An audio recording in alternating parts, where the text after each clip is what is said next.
고린도전서 3장입니다. 형제들아, 내가 신령한 자들을 대함과 같이 너희에게 말할 수 없어서 육신에 속한 자 곧 그리스도 안에서 어린아이를 대함과 같이 하노라. 육신에 속한 자, 사르코스입니다. 신령한 자는 퓨누마라고 하고요. 이제 그 헬라어에서 그 세 가지로 영과 혼과 육으로 구분돼서 생각을 하고 있었다는 얘기는 여러 번 했습니다. 그래서 여기서 좀 스피리추얼하게 대했으면 좋겠는데, 고린도가 아직 교회가 초대교회입니다. 그래서 우리가 고린도서를 보면서는 처음 생긴 교회의 모습들, 그러니까 세상에 있는 것들이 아직 교회에 들어와서 씻겨지지 않은 부분들, 그런 문제가 한 10가지 정도가 나온다고 그랬잖아요. 그래서 이제 어린아이를 대한과 같이 그런 문제에 대해서 하나씩 이렇게 짚어갑니다. 내가 너희를 젖으로 모이고 밥으로 아냐했노니 이는 너희가 감당하지 못하였음 이거니와 지금도 못하리라. 사도 바울은 성도들을 먹이는 방법이 단계가 있다고 그랬죠. 맨 처음에는 젖입니다. 신령한 젖. 그 다음에는 채소입니다.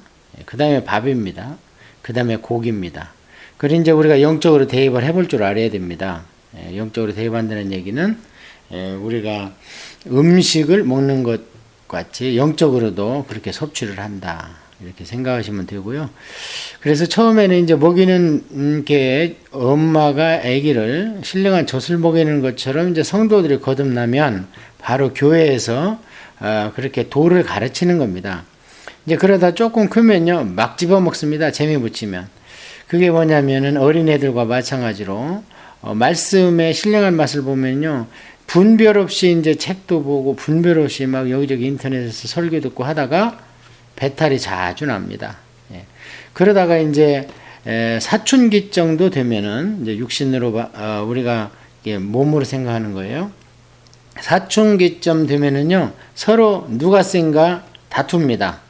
우리가 그러잖아요. 그 중고등학교 때 보면은 누가 주먹이 센가, 그게 뭐 다 한 것 같고. 그래서 그리스도 안에서 이 말씀도 이제 조금 배우고 나면요, 약간 교만기가 들어가가지고 다른 사람을 이제 판단하기도 하고. 그래서 사실은 성경책은 여러 번 보면 볼수록 좋은데, 사람이 성경을 해석해서 쓴 책은요, 여러 가지를 봐야 됩니다. 여러 번 보는 게 아니고 여러 가지를. 그래서 책 한 권 보고 거기에 매여 있는 사람이 제일 무서운 사람이죠. 그게 이제 이단 사이비들이 주로 그렇습니다. 자기들 교리를 완전히 세뇌를 시켜가지고 막 어디 비집고 들어갈 틈이 없도록 막 외우고 이렇게. 그래서 사춘기가 지나가야 이제 장년이 돼서 놈들을 가르치기도 하고, 이제 노년쯤 돼야 무슨 얘기를 해도 그냥 속으로 사깁니다. 너 어디까지 왔구나. 지금 말씀과 기도가 어디까지 왔구나. 이렇게 노년쯤 돼봐야 이제 그러다 보면 이제 하나님 앞에 가는 겁니다. 자, 지금 이제 파당에 대해서 얘기를 하는데요. 무엇에 대해서 이제 신령하게 대하지 못하고 육신에 속한 자와 같이 대하냐면, 맨 처음 문제가 이 분파 문제입니다. 어떤 이는 말하되 나는 바울에게라 하고 다른 이는 나는 아볼로에게라 하니 너희가 육의 사람이 아니리요. 그런즉 아볼로는 무엇이며 바울은 무엇이냐? 그들은 주께서 각각 주신 대로 너희로 하여금 믿게 한 사역자들이니라. 사역자가 원어로 디아코노스인데, 이게 우리 한국에 와서는 집사로 번역이 됐죠. 디아코노스, 집사다, 이런 뜻입니다. 나는 심었고 아볼로는 물을 주었을 때 오직 하나님께서 자라나게 하셨나니 그런즉 심는 이나 물 주는 이는 아무것도 아니로되 오직 자라게 하시는 이는 하나님뿐이니라. 심는 이와 물 주는 이가 한 가지이니 각각 자기가 일한 대로 자기의 상을 받으리라. 우리는 하나님의 동역자들이요 너희는 하나님의 밭이요 하나님의 집이니라. 지금 고린도 교회는 누가 세웠냐면은 사도 바울이 세웠죠. 그래서 이제 씨를 뿌리고 왔다는 겁니다. 그 뒤로 아볼로 목사님이 가서 그들을 말씀으로 양육했습니다. 그것을 사도 바울은 여기서 나는 씨를 뿌렸고 아볼로가 물을 주었다. 그런데 우리가 사실 물만 준다고 그래도 하나님께서 제일 중요한 것은요, 태양입니다. 태양. 빛이고 태양이 가장 큰 일을 하는 거지. 사실 물도 태양이 열로 해서 큰 바다나 호수의 물을 끌어올려 가지고 온도차로 해서 바람을 이용해서 옮겨와서 뿌려주는 게 비요. 그걸 가지고 물을 주는 거 아니겠습니까? 그러니까 사실 잘하게 하는 분은 하나님이시지 우리가 하는 일은 그저 조그마한 일에 지나지 않는다. 그런데도 하나님께서 또 상을 주신답니다. 그걸 하면은요. 자, 9절에 우리는 하나님의 동역자들 거기 줄쳐야 됩니다. 제가 에스라 성경을 하면서 계속 말씀드리는 게 사람의 일은 사람을 통해서 합니다. 하나님께서 직접 하시는 경우는 거의 없어요. 신약성경에서 제가 보면 사도 바울 변화시킬 때 직접 하셨고, 그 다음에 이제 빌립보 교회의 자주장사 루디아를 마음을 이제 하나님께 열어주셔가지고 했지. 나머지는 전부 뭐 사도들이나 다른 종들을 통해서 구원에 들어가게 하는데요. 구약 때도 마찬가지입니다. 보면은 아브라함이나 모세나 다윗과 같은 인물이 나와야 사무엘과 같은 인물이 나와야 하나님 일에 바짝 진척이 됩니다. 그러기 전에는 애를 닳습니다. 예를 들어서 사무엘이 나오기까지요. 많은 레위인들이나 제사장들이나 심지어는 나실은 삼손까지 실패를 하고 그런 뒤에 이제 사무엘이 나오는 거죠. 그러는 것처럼 오늘날도 마찬가지입니다. 사람이 하나님의 제사장인 성도가 안 움직이면 하나님께서는 애만 타시지 일을 제대로 하실 수가 없습니다. 구원사역을. 하나님께서 전능하신데 왜 못하시랴? 좀 오표가 있는 것 같지만 하나님께서 우리한테 자유의지를 주셨습니다. 하나님이 전능하시니까 그냥 다 믿어라 하면 왜 안 믿겠어요? 믿을 수 있죠. 그러나 창조시에 하나님의 주권과 우리의 자유의지를 50대 50으로 균등하게 하셔서 우리도 뭔가를 선택할 수 있도록 그렇게 하셨던 거죠. 내게 주신 하나님의 은혜를 따라 내가 지혜로운 건축자와 같이 철을 닦아두며 다른 이가 그 위에 세우나 그러나 각각 어떻게 그 위에 세울까를 조심할지니라. 이 닦아둔 것 외에는 능히 다른 터를 닦아줄 자가 없으니 이 터는 곧 예수 그리스도라. 그래서 교회의 터는 예수 그리스도입니다. 누구도 교회의 그 터가 되면 안 됩니다. 그래서 아무리 큰 교회고 수십만이고 수백만이 모여도 소용없습니다. 그 터는 예수 그리스도요. 또 아무리 없어도 둘이 모여서 예배를 드려도 그 터는 똑같은 예수 그리스도입니다. 그래도 구약에도 우리가 잘 보면요. 레위인들이 성을 옮기면요. 똑같은 대접을 하도록 하나님 명령하셨습니다. 예를 들어서 레위인의 성이 48개가 있었잖아요. 구약에 6개의 도피성이 있었는데요. 이 성에서 레위인이 무슨 사정이 있어서 다른 성을 옮겨가면 그 성에 있던 레위인과 동일한 대접을 하라.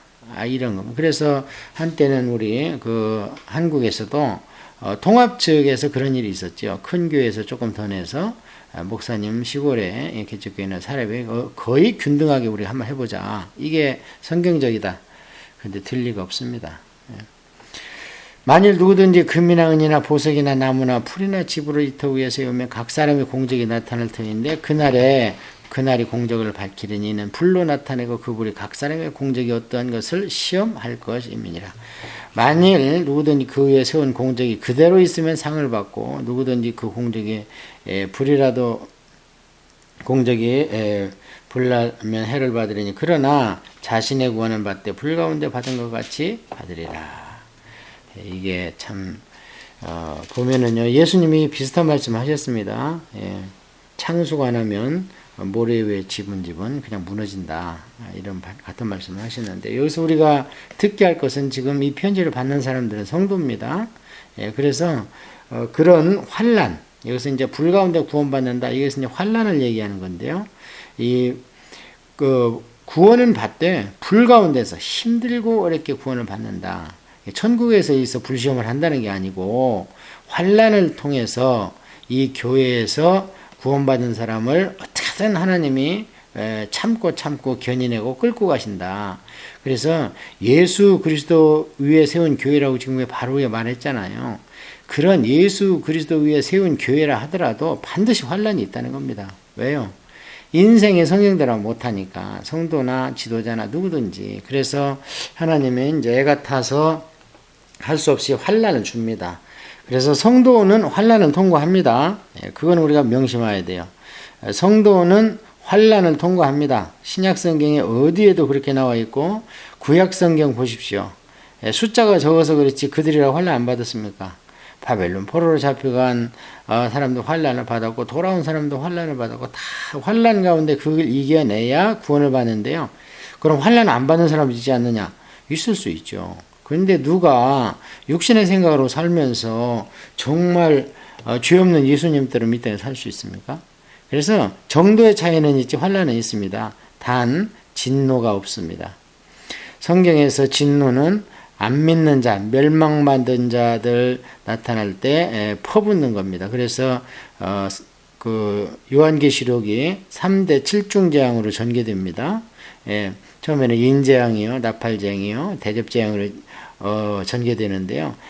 나팔 불 때 들림받는다 그러죠. 그게 이제 7째 나팔이고 그 다음에 나오는 게 대접재앙인데요. 그래서 우리가 진노의 대접재앙이라고 그러는 거예요. 성경에도 진노라는 단어가 써 있고, 그래서 성도는 진노는 에서는 구원을 받지만 진노에서는 전에 구원을 받지만 환난에서는 통과해서 이겨야 된다. 그래서 항상 저희가 신앙생활을 할 때 주님 저희 시험 들지 않게 하시고 그런 기도를 많이 하는데 우리 그건 소원이고요. 하나님께서는 사실 시험을 주시되 이길 만한 말씀을 주십니다. 뇌마를. 그래서 우리가 정말 환난이 우리의 스승이죠. 우리가 어려움이 없으면 고난이 없으면 율법을 깨달을 수가 없다고 시편 119편에 분명히 얘기를 하고 있는데 그게 사실입니다. 그래서 가장 목회자들의 큰 스승은요, 환난입니다. 공부는 하면 돼요. 근데 그게 생명의 양식으로 오려면 환난을 겪어야 그게 생명의 양식으로 딱 뇌마로 바뀌는 거죠. 누구나 마찬가지입니다. 성도도 마찬가지고. 너희는 너희가 하나님의 성전이 같고 하나님의 성령이 너희 안에 계시는 것을 알지 못하느냐. 이거 줄쳐야 됩니다. 드디어 구약의 성전이 우리 마음에 왔습니다. 언제 왔습니까? 오순절 마가의 다락방에 성령님이 우리 가운데 임하심으로 우리 마음이 성전이 된 겁니다. 성전이라는 얘기는 하나님이 계시는 곳이라는 뜻인데 드디어 성령 하나님이 우리 마음에 오셨기 때문에 우리 마음의 성전이 됐고 예수님께서 예루살렘 그 엄청난 헤롯이 80년간 세운 성전을 헐어버려라. 그냥 하나님 하시는 일이죠. 그러니까 로마 병사가 AD 70년에 와서 헐어버리잖아요. 그래서 이제는 헐리지 않는 우리의 마음의 성전이 있습니다. 그래서 우리의 마음의 성전을 그럼 어떻게 지켜야 되느냐? 어떻게 성전에서 만날 수 있느냐? 구약을 공부해야 됩니다. 구약 성전을 위해서 이스라엘 백성이 어떻게 지켰으며 그 구조가 어떻게 됐으며 또 그 성전 안에 계신 지성소의 법궤로 계시는 하나님을 어떻게 만났는가 이것을 성막 강의를 통해서 배운다면 오늘날 우리가 마음의 성전에 계신 성령 하나님을 어떻게 뵐 수 있는지 거기에 눈으로 보이게 계시가 되어 있습니다. 정말 구약이 중요합니다. 신약은 교리요 영적 계시이기 때문에 잘 이해가 안 갈 수 있어요. 근데 구약은 눈으로 보이는 계시였기 때문에 구약을 봐야 하나님을 제대로 볼 수 있습니다. 신약만 보면 하나님이 화내시고 후회하시고 하나님의 애타하시고 이런 거 안 나오죠. 잘 안 나옵니다. 예수님의 십자가 이후로는 십자가의 공로가 너무 커서. 그런데요, 구약을 보면 하나님이 안절부절 못하시고 성전에서 떠나실 때 그냥 애가 타시고 그런 우리가 다 볼 수 있어요. 구약을 보면. 그 하나님이 지금 하나님이고 변하지 않으시고 발전도 안 하시고 후퇴도 없으시고 배울 것도 없고 그런 하나님, 완전하신 하나님이기 때문에 구약을 통해서 우리가 하나님을 알아야 됩니다. 누구든지 하나님의 성전을 더럽히면 하나님이 그 사람을 멸하시리라. 하나님의 성전은 거룩하니 너희도 그러하니라. 자, 보십시오. 구약의 하나님의 속성이 레위기입니다. 레위기를 한마디로 얘기하면 거룩입니다. 그 거룩이 구별이라는 뜻인데요. 자, 여기 지금 마음의 성전을 얘기하면서 바로 사도 바울이 하나님의 성전을 갖다 붙이지 않습니까? 그렇다면 구약의 하나님의 성전을 더럽히면 하나님이 멸하신다. 마찬가지로 오늘의 마음의 성전도 그러한 방법으로 레위기에 기록된 방법, 계시한 방법으로 우리가 마음의 성전을 거룩하게 항상 보존해야 된다. 아무도 자신을 속이지 말라. 너희 중에 누구든지 이 세상에서 지혜 있는 줄로 생각하거든 어리석은 자가 되라. 그래야 지혜로운 자가 되리라. 그러니까 이제 지금 무슨 얘기냐면 3장은 온통 이제 그 파당 얘기잖아요. 그러니까 지금처럼 뭐 육신에 속한 게 아닙니다. 이들은 신령한 파당이라는 거예요. 바울파는 은사파고 지금 아볼로파는 말씀파인데요. 성경 공부파, 말씀파인데요. 그 중에 일부가 조금 안다고 지혜롭고 우쭐대고 막 이런다는 거예요. 그러니까 사도 바울이 한 말씀 하시는 겁니다. 네 정말 지혜 있어? 그러면 어리석은 척 해. 그게 지혜롭다. 다른 말로만 그게 겸손이다. 다 알면서 그 사람 눈높이에 맞춰주는 게 그게 지혜로운 겸손이지. 예. 이 세상 지혜는 하나님께 어리석은 것이니 기록된 바 하나님은 지혜 있는 자들로 하여금 자기 귀에 빠지게 하시느니라 하였고 또 주께서 지혜 있는 자들의 생각을 헛것으로 하신다 하셨나요. 그런즉 누구든지 사람을 자랑하지 말라. 만물이 다 너희 것임이라. 나이가 들어보면 신앙생활을 매년 하고 산전수전, 공중전, 지하전 다 겪어보면요. 이게 무슨 말인지 압니다. 사람은, 인생은 영적으로나 육적으로 정말 자랑할 게 없습니다. 왜냐하면 하나님을 알면 알수록 인생을 압니다. 이게 칼빈의 신론인데요. 하나님을 모르기 때문에 인생이 자기를 모르는 거예요. 뭐 소크라테스 너 자신을 알라. 네가 어떤 존재인데 위대한 존재 아니냐. 막 이렇게 얘기했다고 그러는데요. 그건 정말 어리석은 말입니다. 우리 자신은 우리 자신을 알 수 없어요. 내 머리로 나를 어떻게 합니까? 다른 사람이 나를 판단하면 몰라도. 그런데요. 한 가지 방법이 있습니다. 그게 뭐냐. 하나님은 알면 알수록 인생을 알고 나를 압니다. 정말입니다. 그래서 하나님 아는 것이 선행돼야 내가 정말 어떤 존재다. 그걸 알면 교만할 수도 없고 거만할 수도 없고 정말 사람이 지혜롭게 되고 하나님 쓰실 만한 것이 되겠죠. 바울이나 아볼로나 게바나 세계나 생명이나 사망이나 지금 것이나 정래 것이나 다 너희 것이요 너희는 그리스도의 것이요 그리스도는 하나님의 것이니라. 이렇게 해서 3장에서는 지금 교회 안에서는 신령한 파당조차 안 된다. 나는 원목파다. 아니다. 나는 부목, 아니 나는 강도사인데, 나는 전도사파인데 그런 거 안 된다는 겁니다. 그런 거를 안 되고 전부 모든 것이 하나님 것이요. 나중에는 그 모든 것이 상속사요 후사된 우리의 것이다. 상속과 후사는 틀립니다.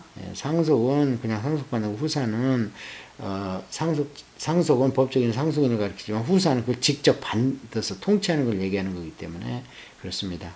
이 3장을 통해서 오늘날 교회 생활에서 우리가 어떻게 하물며 육신의 파당은 불구하고 영적인 어떤 파당도 만들면 되지 않겠다.